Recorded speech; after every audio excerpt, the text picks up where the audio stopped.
آئیے ناظرین، آپ کو لے کے چلتے ہیں پارلیمنٹ ہاؤس، جہاں وزیر اعظم عمران خان اعتماد کا ووٹ حاصل کرنے کے بعد خیالات کا اظہار کر رہے ہیں۔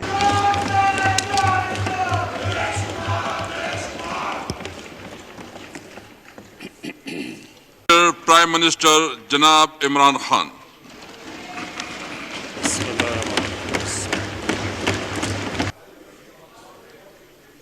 بسم اللہ الرحمن الرحیم۔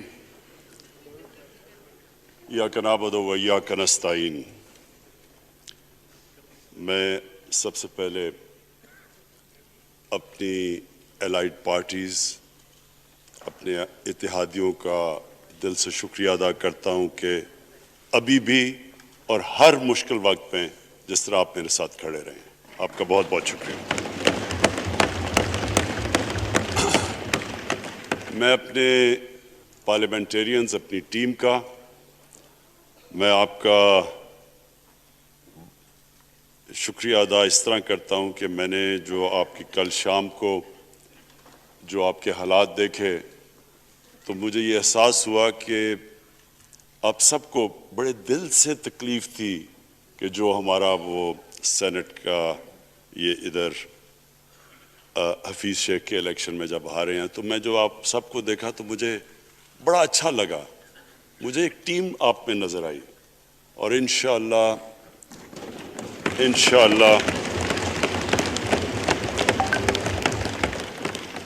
یہ ہماری ٹیم مضبوط ہوتی جائے گی، کیونکہ دیکھیں اللہ کہتا ہے کہ میں تمہارے ایمان کو بار بار آزماؤں گا۔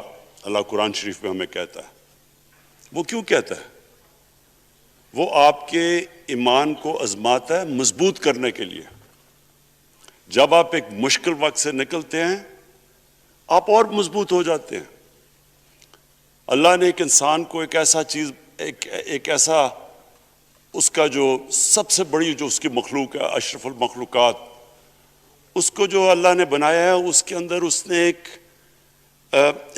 ایک کنڈیشن لگا دی ہے کہ اگر آپ نے بڑا انسان بننا ہے تو مشکل وقت کا سامنا کرو، ریزسٹنس کے ساتھ جاؤ۔ جسم ہمارا یہ ہے، جسم کو ہم بھاری ویٹ اٹھاتے ہیں، جسم تکڑا ہو جاتا ہے۔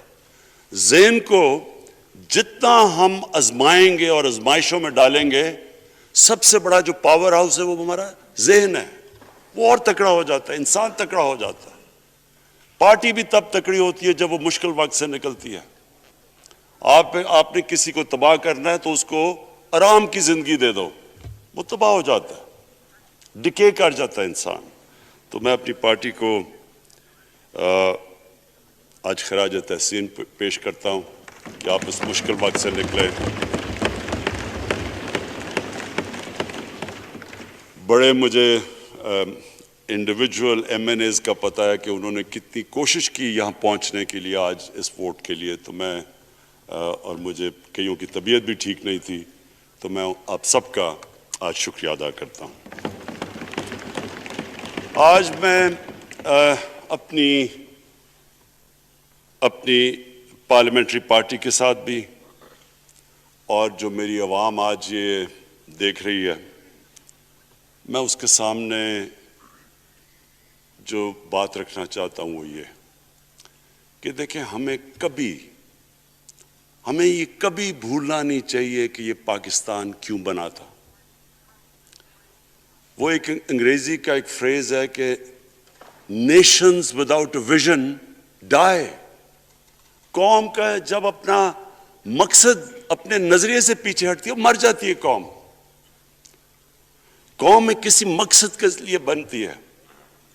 ہم اپنے وہ جب تک وہ پتہ نہیں ہم اپنے بچوں کو نہیں بتائیں گے، خود ہم جو آج لیڈرشپ ہے، میرا غلطی سے ہاتھ ادھر چلا گیا، ادھر کی لیڈرشپ میں کہہ رہا ہوں، جو ہماری لیڈر ہے اس کو پتہ ہونا چاہیے کہ یہ بہت بڑا عظیم خواب تھا پاکستان کا۔ علامہ اقبال کو نہیں پتا تھا کہ اگر پاکستان بنے گا تو آج جس طرح ہمارے 20 کروڑ مسلمان ہندوستان میں رہ جائیں گے تو وہ تو سارے پاکستان میں نہیں آ سکتے تھے۔ تو علامہ اقبال کا کیا وجہ تھی پاکستان خواب دیکھنے کی؟ ان کی وجہ یہ تھی کہ ہم نے ایک دنیا کو مثال دینی تھی کہ اصل میں ایک ماڈل بنانا تھا کہ اصل میں ایک اسلامی ریاست کیا ہوتی ہے.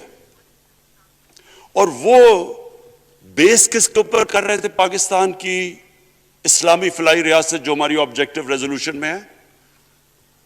نبی صلی اللہ علیہ وسلم کی مدینہ کی ریاست جو ان کی سنت تھی، جو دنیا کی تاریخ کی پہلی فلاحی ریاست بنی تھی، جس میں بہت بڑے بڑے ماڈرن جو آج کے پرنسپلز، وہ پرنسپلز طے کیے گئے تھے.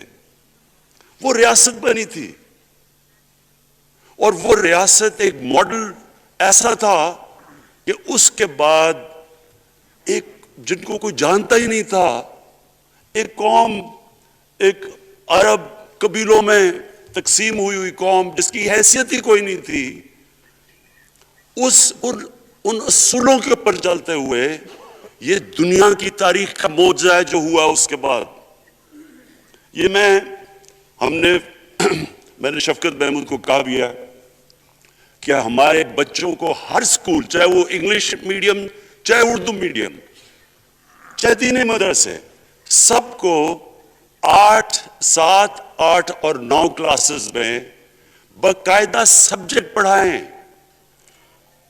کہ نبی صلی اللہ علیہ وسلم کی جو زندگی تھی اور جو مدینہ میں کیا وہ کیا تھی.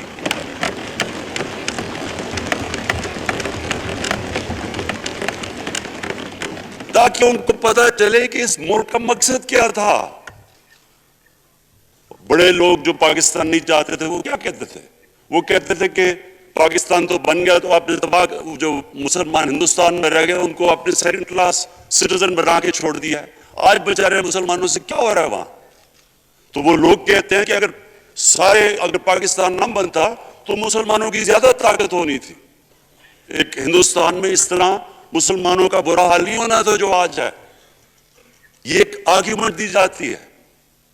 اور اگر ہم پاکستان کو جس مقصد کے لیے بنا تھا اگر ہم ادھر نہیں لے کے جائیں گے تو وہ ٹھیک کہہ رہے ہیں. یہ تو نہیں تھا کہ وہاں ٹاٹا برلا تھے جو اربوں پتی اور یہاں یہ شریف اور زرداری اربوں پتی بن جائیں. اس لیے تو نہیں پاکستان بنا تھا. یہ ایک بڑی ہمیں ری الائن کرنا چاہیے اپنے نظریے کی طرف. ہمیں اپنا رخ چینج کرنا چاہیے واپس. یہ بڑا عظیم خواب تھا پاکستان کا. اور وہ جو تاریخ تھی، وہ جو اصول انہوں نے سیٹ اپ کیے، جن لوگوں کی حیثیت ہی نہیں تھی، یہ تاریخ کا حصہ ہے کہ اس کے بعد انہوں نے دیکھتے دیکھتے 15، 20، 30 سالوں کے اندر دنیا کی امامت کی. صرف امامت ہی نہیں کہ وہ تو منگولیوں نے بھی دنیا بڑی جلدی سے فتح کر لی تھی. چنگیز خان نے بھی بڑی جلدی اس کی فوجوں نے فتح کر لی تھی. 100 سال کے بعد وہ ختم ہو گئے تھے. انہوں نے ایک دنیا کی عظیم سویلائزیشن، جو ٹاپ سائنٹسٹ تھے، سارے دنیا کے ٹاپ سائنسدان، ایک عظیم کلچر. اور سب سے بڑی بات جو آج میں یہ کہنا چاہتا ہوں، انہوں نے اخلاقیات، ایک مورل سٹینڈرڈ سیٹ کی دنیا میں. جب مسلمان گئے انڈونیشیا اور ملیشیا، وہاں تو کوئی مسلمان کی فوج نہیں گئی، وہاں تو کوئی تلواروں سے نہیں فتح کیا. مسلمان تاجروں کا وہاں کردار دیکھ کے لوگ حیران ہو گئے کہ یہ کون لوگ آئے ہیں جو بالکل ان کی morality ایسی، نہ وہ کوئی دغا بازی کرتے تھے، نہ وہ کوئی دھوکہ دیتے تھے، اپنی زبان پہ کھڑے ہو جاتے تھے. لوگ ان سے امپریس ہو گئے کہ کون سی قوم ہے. دیکھیں اسلام ہم غلط فہمی میں ہیں، یہ سمجھتا ہے کہ تلوار سے اسلام پھیلا تھا. اسلام پھیلا تھا کہ وہ ایک انسان کے کیریکٹر کو ریفارم کرنے آیا تھا. ہم جب اللہ سے مانگتے ہیں، ہم نماز میں ایک ہی چیز مانگتے ہیں کہ اللہ ان کے راستے پہ لگا جن کو تو نے نعمتیں بخشی، ان کے نہیں جو غلط تباہی کے راستے پہ چلے گئے. صرف نماز میں ہم یہ چیز مانگتے ہیں، ہر روز ہم پڑھ کے یہ مانگتے ہیں.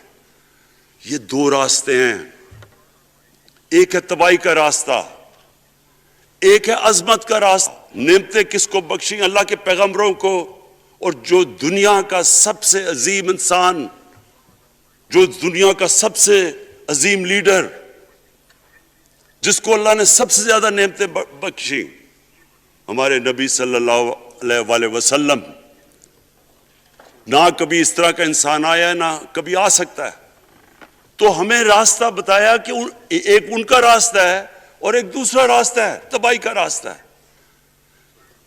اور وہ راستے پہ چلتا گیا، وہ ایک عظیم انسان بنتا گیا۔ ایک کتاب ہے، میں اپنے لوگوں کو ریکمینڈ بھی کرتا ہوں کہ دی عرب کانکویسٹ، وہ پڑھنے والی کتاب ہے۔ اس میں بتاتے ہیں کہ جب مسلمان ایک دم دیکھتے دیکھتے دنیا میں پھیل گئے، تو کوئی ایک آدمی نہیں تھا۔ ایک تو بڑے عظیم سپہ سالار تھا خالد بن ولید، لیکن وہ جو بھی بنتا تھا وہ جنرل عظیم بن جاتا تھا۔ وہ اس کتاب کے اندر لکھی انگریز نے ہے، وہ کہتے ہیں اس کی کوئی ایکسپلینیشن نہیں ہے کہ یہ کیسے ساری دنیا پہ چھا گئے۔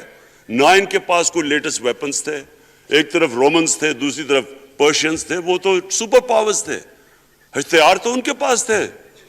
نہ ان کے پاس ہتھیار، نمبرز میں بھی وہ زیادہ تھے، ان کی فوجیں بھی زیادہ تھیں، لیکن وہ ساری دنیا پہ پھیل گئے اور ایک ایسا سویلائزیشن بنا کہ زیادہ تر تو مسلمان نہیں تھے، وہ بھی ان کو مانتے تھے، کیونکہ ان کی اخلاقیات، ان کا عدل اور انصاف کا نظام، ان کا کیریکٹر، اس کی وجہ سے لوگ آئے ہیں۔ یہاں جو ہندوستان میں اسلام پھیلا ہے، یہ ہمارے جو بڑے بڑے بزرگ تھے، داتا صاحب، بلے شاہ، نظام الدین اولیاء اور بابا فرید، یہ لوگ تھے۔ ان کو لوگ دیکھ کے، ان کے کردار سے، ان کے انٹلیکٹ، انسانیت سے لوگ مسلمان ہوئے۔ تو ہم آج، میں جو یہ سینٹ الیکشن ہوا ہے، میں اپنی قوم کو یہاں، یعنی مجھے شرمندگی ہوتی ہے اسپیکر صاحب کہ ہم وہ کدھر وہ خواب اور کدھر بکرا منڈی بنی ہوئی ہے ایک لوگوں کو خریدنے کے لیے، اور سب کے سامنے۔ یعنی ہمیں ایک مہینے سے پتا تھا کہ پیسہ جمع کیا جا رہا ہے اس سینٹ الیکشن میں، اور مجھے حیرت ہوئی کہ الیکشن کمیشن کہتا ہے کہ جی یہ تو پتہ نہیں کوئی ہم آزاد انسٹیٹیوشن ہے، یا میں ان کی کوئی آزادی کے اوپر لے رہا تھا، یا جی بڑا زبردست الیکشن۔ اچھا کہتے جی بڑا اچھا الیکشن کروایا ہے۔ یہ مجھے اور اس سے تو مجھے اور صدمہ ہوا ہے کہ اگر یہ الیکشن اچھا آپ نے کروایا ہے تو پتہ نہیں برا الیکشن کیا ہوتا ہے۔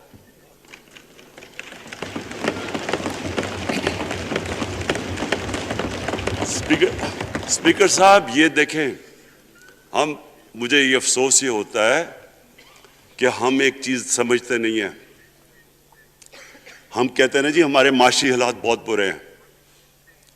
دیکھیں جی ہماری ڈیفیسٹ تھے، یہ ہمارے کرنٹ اکاؤنٹ، یہ جو بھی ہم کہتے ہیں، قرضے چڑھے ہوئے ہیں۔ یہ جو قرضے چڑھے ہوئے ہیں، یہ ایک بیماری کے سمٹمز ہیں۔ بیماری کچھ اور ہے۔ اخلاقی طور پہ ہماری قوم کو تباہ کیا ہے، پھر معاشی تباہی آتی ہے۔ آج مجھے ایک ملک کا بتا دیں جس کی اخلاقیات اوپر ہو، جن کے مورل سٹینڈرڈز اوپر ہوں اور وہ غریب ہو۔ ایک ملک مجھے بتا دیں، اور کوئی ملک مجھے بتا دیں جتنا مرضی پیسہ ہو، وسائل ہو، سب کچھ ہو، لیکن وہاں کی بھی جو لیڈرشپ کرپٹ ہو، وہ مجھے بتا دیں کہ اس میں خوشحالی ہو۔ دیکھیں یہ ساتھ ساتھ جاتا ہے۔ اس وقت کیا ہوا تھا مدینہ کی ریاست میں؟ کیا انہیں کوئی سونا تیل مل گیا تھا؟ کیا ہوا تھا کہ ان کے پاس کوئی پیسے آ گئے تھے؟ کیسے وہ اوپر اٹھ گئے تھے؟ کوئی انہوں نے قرضے لیے تھے؟ کس طرح اٹھے تھے اوپر؟ دنیا کے عظیم لیڈر نے ان کی اخلاقیات اٹھا دی تھی، صادق اور امین، ایک قوم انہوں نے ہمیں بتایا, ہمیں قرآن میں اللہ حکم کرتا ہے کہ ان کی سنت پہ چلو. اللہ جب ہمیں کہتا ہے ان کی سنت پہ چلو, کیا ہم اللہ کو کوئی فائدہ پہنچا سکتے ہیں؟ ہماری بہتری کے لیے کہتا ہے.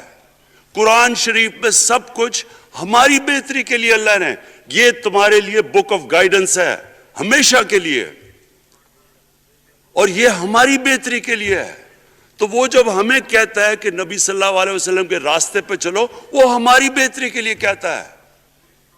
اور میں, جس نے اس عمر میں ساری دنیا دیکھ لیا ہے, اسپیکر صاحب میں آپ کو بتاؤں, مجھے تکلیف ہوتی ہے دیکھ کے.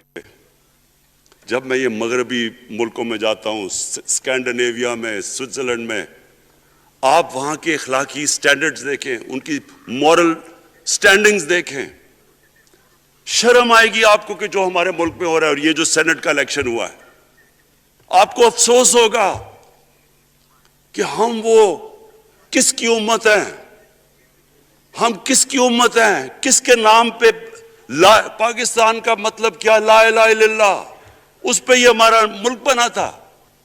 اور آج دیکھیں, ایک کرپٹ آدمی, دنیا میں ثابت کیا ہوا کرپٹ آدمی آصف زرداری, دنیا میں اس کے اوپر لکھا ہوا کہ مسٹر 10%, مضمون لکھے ہوئے ہیں, فلمیں بنی ہوئی ہیں اس کے اوپر. اور اس ملک میں لوگ کہیں جی ایک زرداری سب پہ بھاری, کیا کہ وہ رشوت دیتا ہے اس لیے سب پہ بھاری ہو گیا. کیا یہ ہے ہمارا ملک؟ دوسری طرف دیکھیں, دوسری طرف یہاں بیٹھے ہوئے ہمارا لیڈر نواز شریف. اور نواز شریف ایک ڈاکو, ملک کو 30 سال سے لوٹ کے ملک سے باہر بھاگا ہوا ہے, جھوٹ بول کے باہر بھاگا ہوا ہے. سارے ملک کے سامنے ہمیں کیبنٹ میں ہم نے 6 گھنٹے میں بتایا جی اس کو یہ بھی بیماری ہے, اس کو یہ بھی بیماری ہے, اس کو یہ بھی بیماری ہے, وہ شاید وہ جہاز پہ بھی نہ چڑھ سکے, وہ شاید مر جائے گا. شیرین کے آنسو آ گئے کیبنٹ میں, اور شیرین کے آنسو آنے آسان کام نہیں ہے اسپیکر صاحب. تو ہم نے اس کو وہاں, جیسے وہ جہاز پہ چڑھا, جیسے وہاں گیا, وہ ایک دم بھی تبدیل. اور آج وہاں جا کے تقریریں کر رہا ہے, وہاں بیٹھ کے اسکیمیں کر رہا ہے, وہاں بیٹھ کے پلاننگ کر کے جی اسے اتنا پیسہ دو, ادھر پیسہ کھلاؤ. ساری ان کی ایک کوشش ہے, جب سے ہم 2.5 سال سے حکومت آئی ہے, یہ سارے بڑے بڑے ڈاکو اکٹھے ہو کے یہ سمجھ رہے ہیں کہ عمران خان کو کرسی کا اتنا شوق ہے کہ اس کے اوپر اتنا پریشر ڈالو کہ یہ جی ہمیں جس طرح جنرل مشرف نے NRO دیا تھا یہ بھی دے دے گا. جنرل مشرف, فوج اس کے نیچے, عدلیہ اس کے کنٹرول میں ساری. میں کیونکہ میں ادھر ممبر پارلیمنٹ تھا, اپوزیشن نہ ہونے کے برابر. جو اپوزیشن کے اندر جو مین آدمی تھا فضل الرحمان, وہ اس کے ساتھ ملا ہوا تھا, وہ 2 نمبر ہمیشہ سے تھا, رائٹ.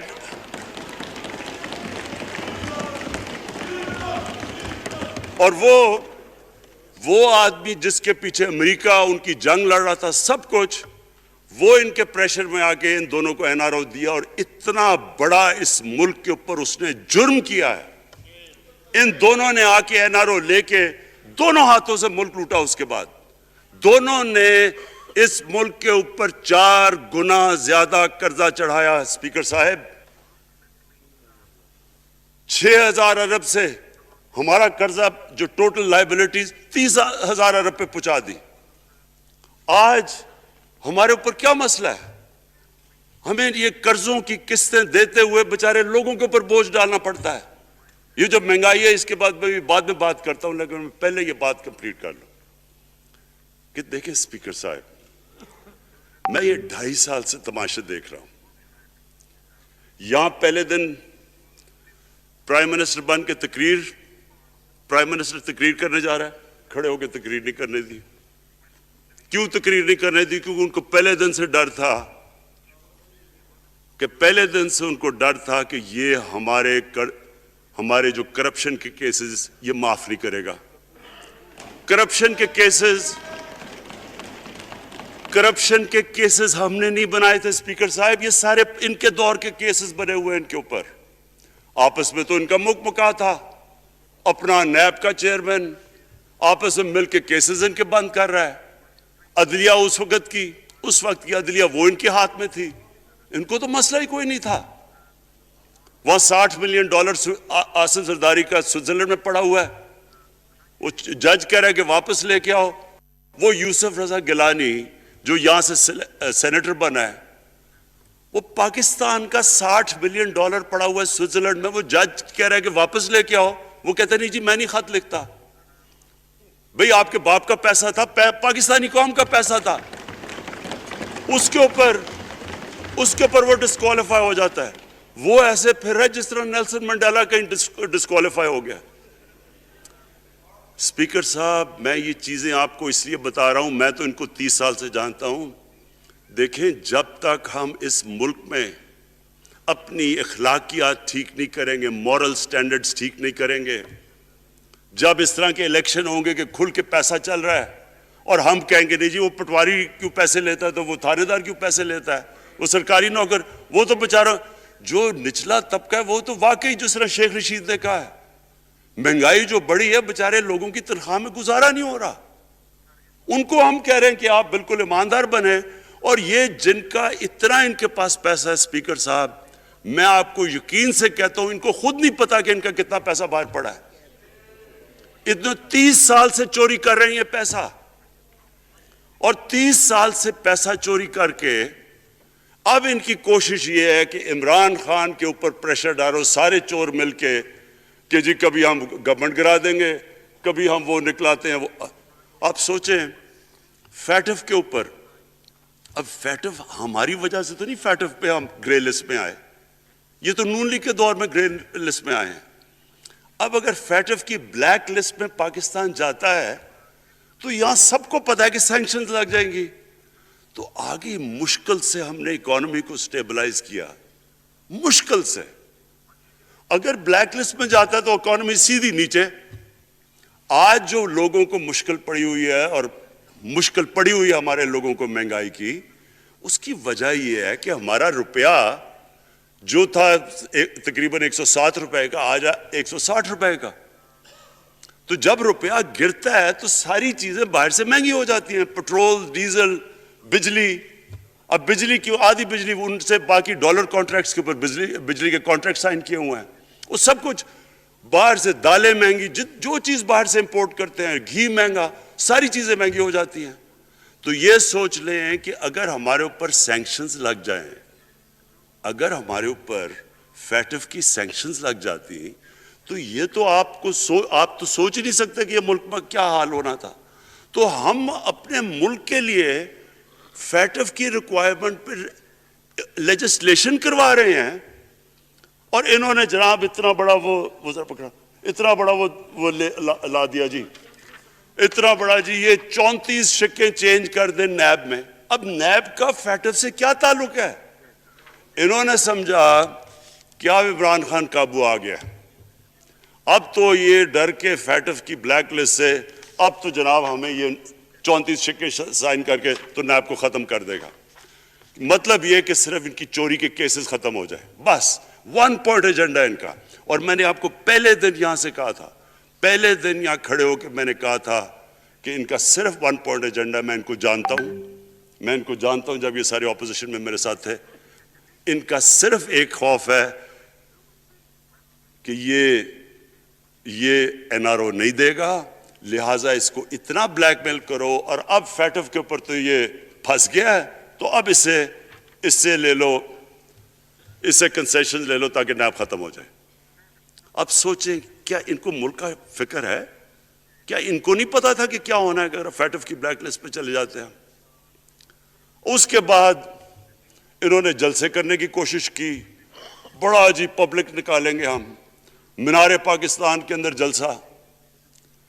مینار پاکستان کا یہ جانتے نہیں. دیکھیں ان کے بھی آ گئے ایک شہزادہ ایک شہزادی جنہوں نے زندگی میں کبھی کام کیا ہی نہیں ہے, نہ ان کو پتہ ہے کہ سٹرگل ہوتی کیا ہے.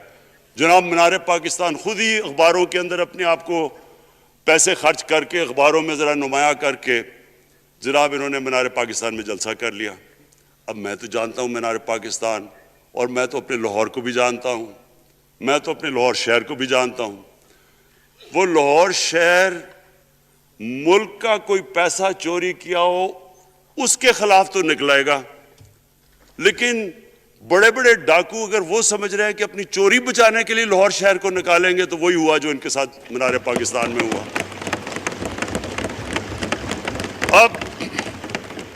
اب آ کے جو اور ڈاکٹر فہمیدہ مرزا نے بڑا اچھا آپ کو ایکسپلین کیا، انہوں نے بتایا کہ یہ کیوں ضروری تھا اوپن بیلٹ۔ انہوں نے بتایا کہ الیکشن کمیشن کی تو ریکوائرمنٹ ہے کہ آنسٹ ہو، فری اور فیئر الیکشن ہو۔ تو انہوں نے 2008 میں چارٹر آف ڈیموکریسی میں کہا ہوا ہے کہ جی اوپن بیلٹ ہونی چاہیے، دونوں پارٹیز نے۔ اور اس کے بعد ایک دم وہاں سے دونوں سب ادھر سے بھاگ کے اور کہتے نہیں جی خفیہ بیلٹ ہونی چاہیے۔ میں نے تب کہہ دیا کہ خفیہ بیلٹ کا ایک مقصد تھا، سارے مل کے کوشش کریں گے کہ حفیظ شیخ کو ہرائیں، اور وہ جو آدمی جیتا ہے پاکستان کا کرپٹ ترین آدمی۔ میں ایک چیز آپ کو آج کہتا ہوں، یوسف رضا کے آپ صرف ایسٹس دیکھ لیں، پرائم منسٹر بننے سے پہلے تھے اور اس کے بعد کیا ایسٹس ہیں، بس ایک چیز دیکھ لیں، کوئی آپ کو کچھ کرنے کی ضرورت نہیں ہے، آپ کو پتہ چلے گا اس نے کیا کیا اپنے زمانے میں۔ تو اس کو لا کے یہاں بٹھا کے تو جناب انہوں نے سارا پیسہ لگا کے، اور ہمیں سب پتا تھا کیا ہو رہا ہے، اور اس کو جا کے جناب انہوں نے ہروا دیا حفیظ شیخ کو۔ اب کیا پیغام گیا سارے ملک میں اس کا؟ میں نے کیوں یہ آج ووٹ آف کانفیڈنس لی ہے، اس کا کیا پیغام گیا دنیا میں؟ سارے لوگوں کے سامنے اوپن ہارس ٹریڈنگ، لوگوں کو راتوں کو کال کر رہے ہیں، یا میں تو خاص داد دینا چاہتا ہوں، میرے ممبرز بیٹھے ہیں، خواتین بیٹھی ہیں جن کو کالیں گئی ہیں رات کہ جی 2 کروڑ سے ریٹ شروع ہوگا، ہم اب آپ کو آگے پیسے دیں گے۔ ان کو ساروں کو پیسے آفر کر رہے ہیں۔ اور پھر اگر میں صرف الیکشن کمیشن کو ایک چیز کہنا چاہتا ہوں، آپ مہربانی کریں پاکستان کی ایجنسی سے صرف ایک سیکرٹ بریفنگ لیں، آپ ان کو اندازہ ہوگا کتنا پیسہ چلا اس الیکشن کے اندر، پتہ چلوائیں کیا ہوا اس الیکشن میں، تاکہ آپ اس طرح کی سٹیٹمنٹ نہ دیں کہ جی ہماری کوئی آزادی ختم کر رہی ہے۔ میں آپ کی آزادی ختم کر رہا ہوں یہ کہہ کے آپ کہ یہ جو الیکشن میں ہوا ہے۔ اسپیکر صاحب، میں آج اس اوکیزن کے اوپر، کیونکہ مجھے اس پہ کافی، میں 2.5 سال یہ بڑی چیزیں برداشت کرتا رہا ہوں، اور میں اس لیے صبر سے کرتا رہا ہوں کیونکہ ملک اتنا ہمارا مشکل میں ہے۔ جو ہمیں ٹائم ملا جب میری گورنمنٹ آئی، میں آپ کو یقین سے کہتا ہوں کہ ساری زندگی میری تو سٹرگل میں گزری۔ جو بھی آپ انسان کسی چیز میں کمپیٹ کرتا ہے، اگر آپ نے ملک میں اپنے سب سے ٹاپ 11 کھلاڑیوں میں پہنچنا ہے تو ایک بہت سارے ملک میں مقابلہ کر کے آپ وہاں پہنچتے ہیں، اس میں ایک بڑی سٹرگل ہوتی ہے، اونچ نیچ ہوتی ہے بڑی۔ اور پھر اگر آپ کو دنیا کے لیول پہ آپ کو اپنا، اگر آپ نے آپ کو منوانا ہے، اس کی اور ایک سٹرگل ہوتی ہے۔ اور میرے اس سے زیادہ بڑی سٹرگل تھی کہ ایک آدمی جا کے ہاسپٹل بنانے کی کوشش کرے، اور وہ بھی کینسر ہاسپٹل، تو ایک وہ بہت بڑی سٹرگل تھی۔ پھر پالیٹکس میں لمبی سٹرگل رہی ہے، اکیلا تھوڑا سے لوگوں کے ساتھ شروع ہوا تھا، اور سٹرگل کر کے 14-15 سال تو مذاق اڑتا تھا میرا، سارے ہنستے تھے جب نام سنتے تھے میرا۔ تو ایک سٹرگل کر کے یہاں پہنچا ہوں۔ جو یہ 2.5 سال میں اسپیکر صاحب میں نے سٹرگل کی ہے، یہ میری زندگی کی سب سے مشکل سٹرگل تھی۔ اور کیوں مشکل تھی؟ کیونکہ جو یہ 10 سال میں اس کو ڈیکیڈ آف ڈارکنس کہتا ہوں، ایک انہوں نے تباہ کیا۔ صرف 10 سال پہلے اداروں کے حال دیکھ لیں، کوئی ادارہ اٹھا لیں، پی آئی لے لیں، ریلوے لیں، سٹیل مل 8 ارب روپے کا پروفٹ لے کے بیٹھی ہوئی تھی۔ 8 ارب روپیہ سٹیل مل میں پروفٹ تھا جب تک کہ زرداری نے ہاتھ نہیں مارا اس کو۔ اپنا وہ ریاض لال جی فرنٹ مین رکھ کے ہمارے سامنے، میرے پاس آئے لوگ چیمبر والے، انہوں نے کہا جی یہ سٹیل مل سستی بلٹس اس کو بھیجا، اس کے تھرو پیسے دے رہا ہے، وہ سٹیل مل آج بند پڑی ہے۔ ایک ادارہ انہوں نے تباہ کیا، بھرتیاں کی لوگوں کی، وہ ادارے اتنے بڑے بڑے ہو گئے ہیں کہ وہاں پینشنز ہی اتنی آ گئی ہیں کہ کچھ بچتا ہی نہیں ہے سیلریز اور پینشن کے بعد کے ادارے کو ٹھیک کر سکے. ایک ایک ادارہ تباہ کیا. ملک کا سب سے بڑا جو کرنٹ اکاؤنٹ ڈیفیسٹ جس کے اوپر سارا پریشر پڑتا ہے, اگر آپ کا کرنٹ اکاؤنٹ یعنی کہ ڈالر زیادہ ملک سے باہر جا رہے ہیں اور کم اندر آ رہے ہیں تو پریشر روپے پہ پڑتا ہے, وہ گر جاتا ہے. تو وہ میں آپ کو بتا, جب روپیہ گرتا ہے تو غربت پھیل جاتی ہے ملک میں. تو سب سے بڑا current account deficit, fiscal deficits جو کہ آپ کی آمدنی اور خرچے, وہ بڑا ڈیفیسٹ. سارے ادارے خسارے میں. پاور کانٹریکٹس جو انہوں نے سائن کیے اسپیکر صاحب, یہ عمر ایوب آپ کو بتائے گا, وہ یعنی ایسے لگ رہا تھا کہ کسی دشمن نے آ کے ایک ملک کو نقصان پہنچانے کے لیے پاور کانٹریکٹ سائن کیے. ان کے اندر وہی پاور پروجیکٹس آپ کہیں اور دیکھ لیں, کسی اور ملک میں, بلکہ اپنے ملک میں دیکھ لیں, اور وہ دیکھیں کہ انہوں نے کس پیسے بنائے, وہ کس پیسے پہ. گیس کا کانٹریکٹ سائن کیا ہم نے آ کے اسی ملک سے 30% کم پیسے پہ گیس کا کانٹریکٹ سائن کیا, ان کا ہی کانٹریکٹ چینج کیا. ساری گورنمنٹ جب اوپر سے پرائم منسٹر لگا ہوا پیسے بنانے, پرائم منسٹر ایک نوکری کر رہا ہے کس کے لیے, ایک دبئی کی کمپنی کے لیے. کبھی دنیا میں سنا ہے اس طرح؟ کبھی یہ مذاق سنا ہے جی کہ ملک کا پرائم منسٹر کسی دنیا کو دبئی کی کمپنی کے اندر نوکری کر رہا ہے؟ ادھر سے یہاں ڈیفنس منسٹر, ان کا فورن منسٹر, وہ دبئی کی کمپنی سے نوکری کر رہا ہے. اور وہ ایک انٹیریئر منسٹر, وہ کچھ سنا ہے سنتری بنا ہوا تھا کسی سعودی عربیہ کی کمپنی میں, مجھے نہیں پتا. کبھی یہ سنا ہے یہ ملک سے کسی ملک سے ایسا مذاق ہوا ہے؟ یہ سارے طریقے تھے اس ملک سے پیسہ منی لانڈر کر کے بجانا. آج مجھے یہ بتائیں, میں یہ جو سارے ہماری اپوزیشن ہے, میں ان سے سوچتا ہوں, میں کئی دفعہ ان کی شکلیں دیکھ کے پوچھتا ہوں ان سے کہ کیا آپ واقعی سمجھتے ہیں کہ آپ دونوں کے لیڈر ایماندار ہیں؟ کیا یہ واقعی سمجھتے ہیں کہ ان کی جو یہ دولتیں بڑی ہیں یہ ایمانداری سے بنی ہیں؟ یعنی کیا ان کو کوئی ملک کی فکر نہیں ہے کہ یہاں کا پیسہ, کہ ان کے بیٹے ہیں, میں ذرا مجھے یہ بتائیں, 3 دفعہ ملک کا پرائم منسٹر, اس کے دونوں بیٹے باہر بیٹھے ہوئے ہیں. میں لندن کو جانتا ہوں اسپیکر صاحب, وہ اربوں روپے کی پراپرٹی ہے, وہاں کے بڑے بڑے رئیس ان ایریاز میں نہیں رہ سکتے جدھر ان کے 2 بیٹے رہ رہے ہیں. ملک سے بھاگ گئے جی, ہم پاکستانی شہری نہیں ہیں. کیوں پاکستانی شہری نہیں؟ کیوں یہاں بتا ہی نہیں سکتے کہ وہ پیسہ کدھر سے آیا جو انہوں نے اتنی بڑی پراپرٹیز لی ہوئی ہے. اور یہ کچھ نہیں ہے جو انہوں نے بنامی پراپرٹیز لی ہوئی ہے. کسی کو اندازہ ہی نہیں ہے ان کا کتنا پیسہ باہر پڑا ہے. زرداری کے پاس کیا تھا پہلے, اس کی جو باہر پراپرٹیز ہے. تو کیا ان لوگوں کو نہیں پتا کہ اس ملک کا پیسہ چوری کر کے یہ باہر لے کے جا رہے ہیں, اور یہ پھر بھی ان کی سپورٹ کر رہے ہیں؟ اور یہ جو سینٹ کا الیکشن, کیا انہیں نہیں پتا کہ بڑا جی عقل مند پولیٹیشن ہے زرداری, لوگوں کو رشوت دے کے ان کو خرید رہا ہے. ساری قوم کے سامنے یہ ہو رہا ہے. میں یہ صرف آخر میں یہ کہنا چاہتا ہوں اس ایشو کو ختم کرتے ہوئے کہ دیکھیں اسپیکر صاحب, کوئی ملک آگے نہیں بڑھ سکتا ایسے. میں اکیلا عمران خان کو کرپشن کر کے کرپشن نہیں ٹھیک کر سکتا. میں عدلیہ کو کیا, کیسز تو عدلیہ میں ہے یا نیب کے اندر ہے, میرا تو ان کے اوپر کوئی کنٹرول نہیں ہے.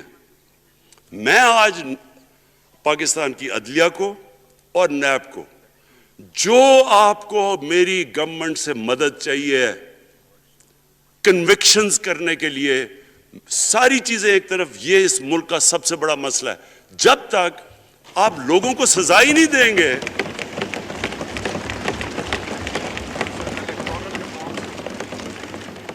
جب تک لوگوں کو سزا ہی نہیں ملیں گی. دیکھیں جی, کسی معاشرے میں جب سزا اور جزا ہی نہیں ہے, صرف غریب آدمی جیل میں جائے, طاقتور جلسے کرنے شروع ہو جائے کہ جی مجھے این آر او دو, وہ نیب کے عدالت سے نکلتے ہیں, پھول پھینک رہے ہیں ان کے اوپر. اربوں روپے کی چوری کی ہوئی ہے انہوں نے. وہ تو اسپیکر صاحب میں ایک معاشرہ کرپشن کے خلاف لڑتا ہے. آپ جتنے مرضی قانون بنا دیں وہ کرپشن کے خلاف وہ کرپشن نہیں ختم کر سکتے. معاشرہ فیصلہ کرتا ہے کہ ہم نے اس ملک میں کرپشن نہیں ہونے دینی. معاشرے کی اخلاقیات ایسی ہونی چاہیے کہ جو کرپٹ آدمی ہو وہ کبھی اس کی شکل نہ دکھا سکے پبلک کے اندر. جو میڈیا کا رول ہے, میں اپنے میڈیا والوں کو بھی کہنا چاہتا ہوں, جو اسحاق ڈار سے کیا تھا ہارڈ ٹاک میں اسٹیون سیکر نے, وہ ہر جگہ یہ ہوگا. آپ جب بھی کسی بھی مغربی معاشرے میں کسی نے پبلک کا پیسہ چوری کیا, اس کی جرات نہیں ہوگی ٹی وی پہ جانے کے لیے. میں نے تو وہاں دیکھا ہوا ہے, بڑے بڑے نام, ایک دھبا لگتا ہے آپ کے اوپر کرپشن کا کیس, آپ سارے میڈیا سے باہر ہو جاتے ہیں. یہاں ہر روز شام کو بیٹھ کے اربوں روپے کی کرپشن کی ہوئی ہے, ان کو کسی نے قتل کیے ہوئے ہیں, اور آرام سے بیٹھ کے جناب میں لیکچر دے رہا ہوتے ہیں. اسپیکر صاحب, معاشرہ لڑتا ہے, اس کے اندر ہمیں سب کو مل کے اپنے ملک کو اگر بچانا ہے, معاشی طور پہ بھی بچانا ہے, پہلے ہمیں اپنے اخلاقی سٹینڈرڈز ٹھیک کرنے پڑیں گے. سارے ملک کو مل کے لڑنا پڑے گا. اگر ہم نے اپنے بچوں کے مستقبل کو بچانا ہے, اپنی آنے والی جنریشنز کو بچانا ہے, اس ملک کو ایک عظیم ملک بنانا ہے, تو وہ شروع ہوگا جب ہم مدینہ کے ریاست کے سب سے بڑے اصول عدل اور انصاف, کیونکہ انصاف اور عدل جب ایک معاشرے میں آ جاتا ہے, جب ایک معاشرہ کھڑا ہو جاتا ہے میریٹوکریسی کے اوپر, جب ایک معاشرے میں صرف ایک جو کرپٹ ہے, جتنا مرضی طاقتور ہو وہ جیل میں جاتا ہے اور عام آدمی اوپر آ سکتے ہیں, وہ معاشرہ تب آگے بڑھتا ہے. تو میں صرف اس کے اوپر یہ کہنا چاہتا ہوں کہ مجھے ساری قوم کی اس میں مدد کی ضرورت ہے. میں اپنی ساری زندگی کوشش کر چکا ہوں اور کرتا رہوں گا. میں تو اپنی پارٹی کو یہ بھی کہا تھا کہ اگر میری پارٹی ساری بھی چھوڑ دے, میں اکیلا بھی ان کے خلاف لڑتا رہوں گا. میں تو کبھی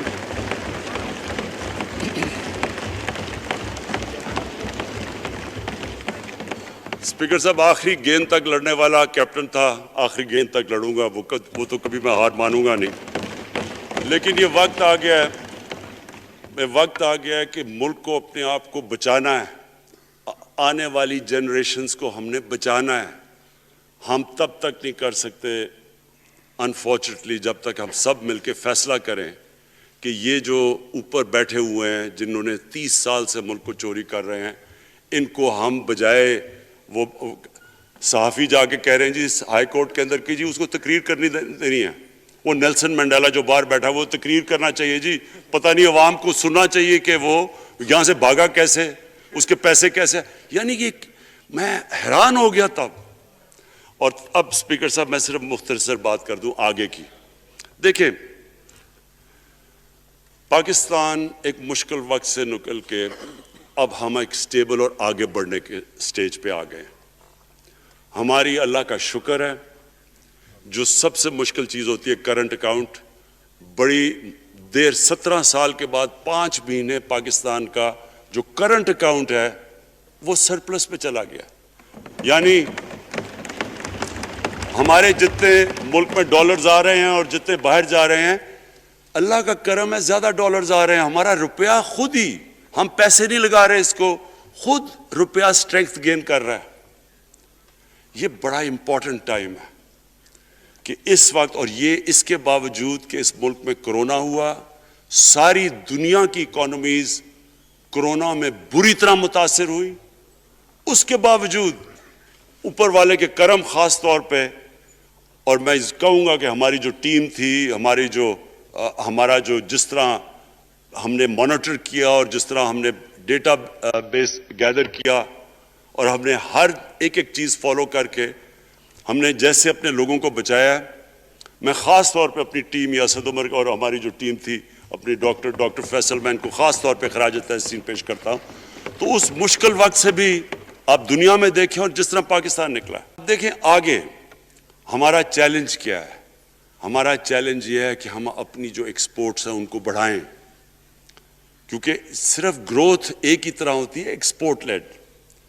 اللہ کا شکر ہے کہ بیرون ملک پاکستانیوں نے ریکارڈ پیسہ پاکستان بھیجا ہے جو کہ ہمارے ملک میں آیا ہے ریمیٹنسز کے. اب ہم نے انویسٹمنٹ کے اوپر لگے ہوئے ہیں. اس وقت سب سے زیادہ کمپنیز رجسٹر ہوئی ہیں SECP میں. اس کا مطلب کہ نئی انویسٹمنٹ پاکستان میں آنے والی ہے. لوگ تیار ہو گئے انویسٹ کرنے کے لیے. ہمارا صرف مسئلہ اسپیکر صاحب ایک ہے بجلی کا. یہ بڑا مسئلہ ہے. کانٹریکٹس مہنگے سائن کیے ہوئے, جس بجلی جو کانٹریکٹ سائن کیے ہوئے ہیں اس کو جس پہ وہ بجلی پروڈیوس ہو رہی ہے, بدقسمتی سے وہ اگر بجلی کی قیمت بڑھاتے ہیں تو لوگ آگے اور مشکلوں میں پڑے ہوئے ہیں. بجلی کی وجہ سے سب چیزیں مہنگی ہو جاتی ہیں. نہیں بڑھاتے تو قرضے, وہ جو گردشی قرضے ہیں وہ بڑھتے جا رہے ہیں. ہمارا ایک یہ چیلنج ہے. اس کے اوپر صرف اپنی قوم کو بتانا چاہتا ہوں کہ باقاعدہ ہم ہر طریقہ سوچ رہے ہیں کہ ہم نے اس میں سے کیسے ہم نے اپنے لوگوں کے اوپر بوجھ کم کرنا ہے. ایک تو میں اپنی ٹیم کو یہ بھی کامیابی دیتا ہوں کہ بڑی دیر اور مشکلوں سے IPPs کے ساتھ ہم نے نئے کانٹریکٹ سائن کیا جس کے اندر بہت پاکستان کا پیسہ بھی بچے گا اور جو آگے جا کے قرضہ بڑھنا تھا وہ نہیں بڑھے گا. جو میرے اوپر سب سے زیادہ پریشر ہے اس وقت اسپیکر صاحب وہ ہے مہنگائی کا. مہنگائی میں نے آپ کو بتا بھی دیا کہ مسئلہ ایک جب آپ کی روپیہ گرتا ہے تو جب چیزیں مہنگی ہو جاتی ہیں ایک وہ ہے. لیکن میں اپنی قوم کو صرف ایک چیز کہنا چاہتا ہوں کہ سب سے زیادہ اس وقت میری حکومت ایک ہی چیز پہ لگی ہوئی ہے کہ ہم کس طرح لوگوں کے اوپر مہنگائی کا بوجھ کم کریں. اس کے لیے ہم بڑی بڑی چیزیں آپ کے سامنے لے کے آئیں گے آنے والے دنوں میں, جس میں کوشش یہ ہے کہ ہم اپنے ملک میں جو سارا نچلا طبقہ ہے ان کو سبسڈائز کریں, اپنے احساس پروگرام کے ذریعے ان کو ڈائریکٹلی ہم فنڈ کریں. یہ انشاءاللہ آپ کے ساتھ آئے گا. ابھی میں نے ایکسپیریمنٹ ایک اور شروع کر دیا, وہ ایک ہفتے تک ابھی ٹرائل پہ ہے کہ ہم ایک پروگرام لے کے آ رہے ہیں کوئی بھوکا نہ سوئے. ہم نے خاص کچنز بنائے ہیں, ایریاز چوز کیے ہیں جدھر سب سے زیادہ بھوک ہے, تاکہ ہم کم از کم جب تک ہماری ملک اٹھتا ہے اوپر ہم کم از کم ان تک کھانا پہنچائیں کہ ہمارے ملک میں کوئی بھوکا نہ سوئے. اور یہ پوری میں کیمپین شروع کرنے لگا ہوں. ہیلتھ کارڈ پنجاب کے اندر اور پختونخوا کی گورنمنٹ کو تو میں خاص مبارک دیتا ہوں کہ انہوں نے سارے اپنے پختونخوا کے لوگوں نے خاندانوں کو کور کر لیا ہیلتھ انشورنس سے.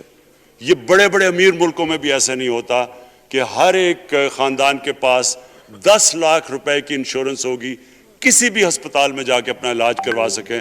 میں خاص طور پہ محمود خان اور آپ کی کیبنٹ کو مبارک دیتا ہوں. پنجاب کیونکہ بہت بڑا ہے, انہوں نے بھی فیصلہ کر لیا ہے. عثمان بزدار آپ کی اور آپ کی ٹیم کو میں خاص مبارک دیتا ہوں کہ اس سال کے اینڈ تک وہ سارے پنجاب کے اندر ہیلتھ کارڈ پہنچا دیں گے. یہ ایک عام آدمی کے لیے سب سے بڑی, کم از کم جیسے جیسے ہم اپنے ملک کو اٹھا رہے ہیں تو کم از کم ہم لوگوں کی بنیادی ضروریات پوری کریں.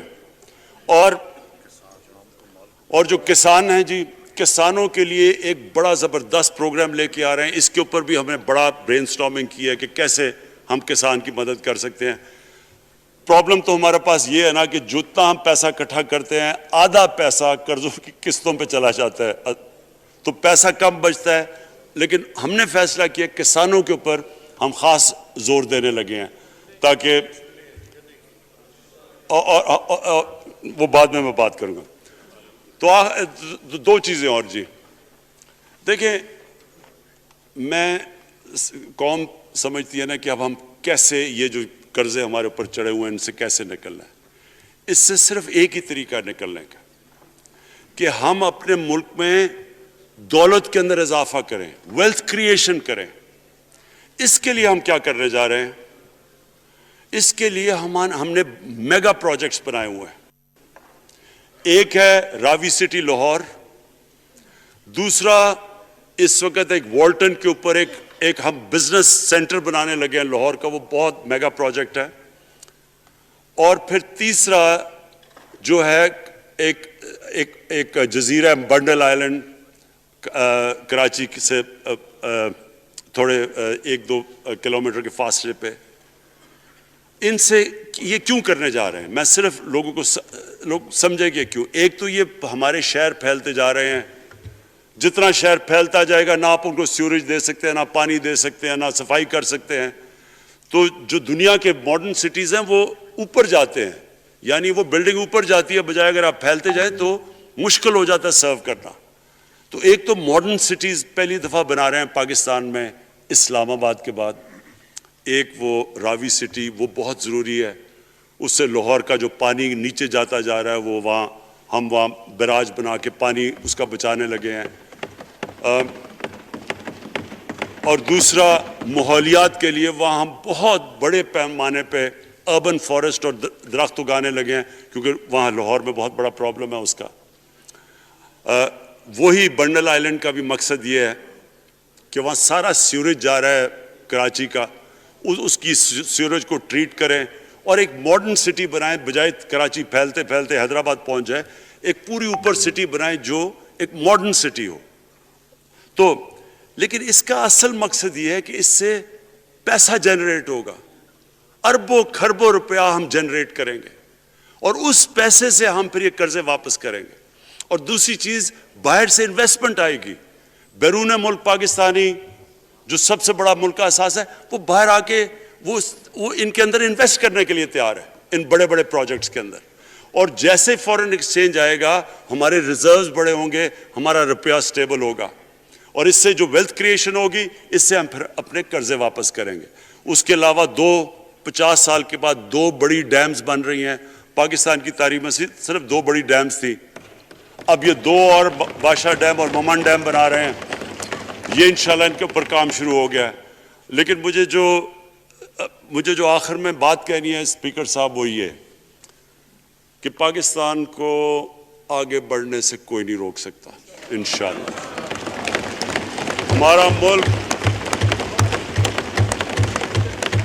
ہمارے ملک میں، کیونکہ میں شاید ہی لوگ اتنا اپنے ملک کو انہوں نے اس طرح دیکھا ہے جیسے میں نے سارا ملک پھیرا ہوا ہوں. اللہ نے ہر قسم کی نعمت دی ہے. اس ملک میں جو پوٹینشل ہے شاید ہی کسی ملک میں ہے. اس کا جو لوکیشن ہے جیو اسٹریٹجک، وہ بھی شاید ہی کسی ملک کے پاس ہے. 12 موسم اللہ نے دیے ہوئے ہیں، یہاں اوپر سے لے کے نیچے تک کچھ بھی اگا سکتے ہیں. زرخیز زمین ہے جس کو ہم صحیح طرح استعمال نہیں کر پا رہے کیونکہ ہماری ساری پروڈکٹیوٹی بڑی کم ہے، ٹیکنیکس بڑی پرانی ہے. چائنا کے ساتھ مل کے اس طرف بھی ہم جا رہے ہیں کہ اپنی پروڈکٹیوٹی بڑھانے کے لیے. اس ملک کے اندر سب سے بڑی چیز ایک نوجوان آبادی ہے. اور آگے جو کہتے ہیں کہ اگلی جو ریولوشن، 4th انڈسٹریل ریولوشن کے بعد یہ جو ٹیکنالوجی کی ریولوشن آ رہی ہے، اس میں ہمارے پاس ایک ینگ آبادی ہے اور اس کے اوپر اب ہم پورا زور لگائیں گے. اور انشاءاللہ یہ جو ہماری آبادی ہے، یہی ایک ینگ آبادی پاکستان کو اٹھا دے گی اگر ہم ان کو صحیح معنی میں ٹیکنیکل ایجوکیشن دے دیں. جو میں الیکشن کمیشن، کیونکہ بڑے ناراض ہو گئے تھے کہ میں نے کہا وہ الیکشن کے اوپر میرے کامنٹس تھے، میں ان کو یہ کہہ دوں کہ ہم نے یہ فیصلہ کیا ہے الیکٹرل ریفارمز کا. ہم اب ٹیکنالوجی کے اوپر وہ جو EVM مشینز ہیں، الیکٹرانک مشینز لے کے آئیں گے.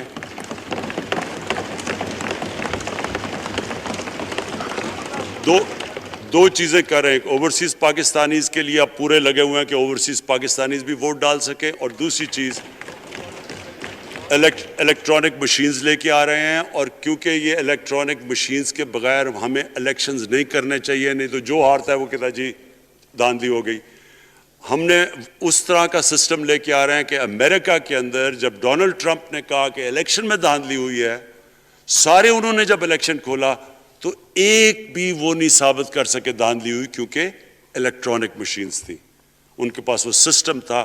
انشاءاللہ وہ سسٹم لے کے آ رہے ہیں تاکہ ہمیشہ کے لیے آگے سے یہ چیز ختم ہو جائے کہ جو ہارا تھا وہ ہار مانے گا، جو جیتے گا وہ جیت. جس طرح کہ انشاءاللہ ہماری حکومت کرے گی، جس طرح کہ ایز کیپٹن پاکستان دنیا کی کرکٹ کی تاریخ میں پہلی دفعہ